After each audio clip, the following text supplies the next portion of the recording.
คนเดียวของข้าเป็นยอดหักยอดบูชาเหนือกว่าผู้หญิงใดๆ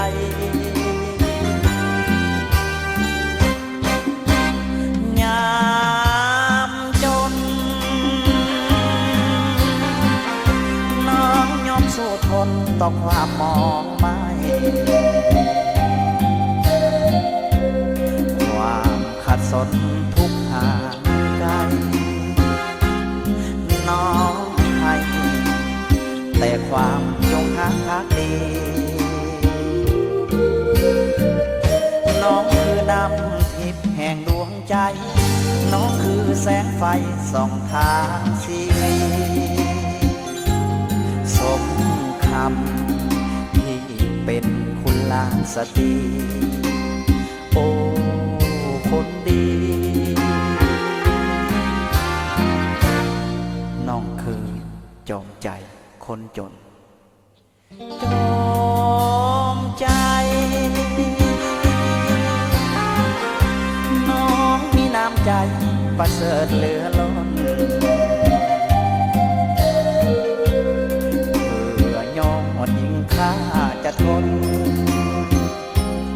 คิดคนสร้างตนให้สมจอมใจ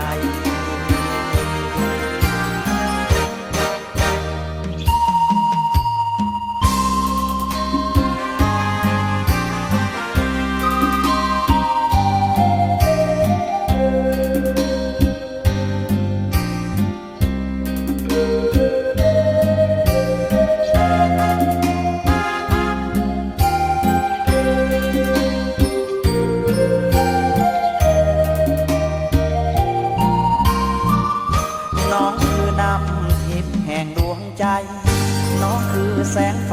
ส่องทางชีวิตสมคำที่เป็นคุณลานสตรีโอ้คนดีน้องคือจอมใจคนจนจอมใจ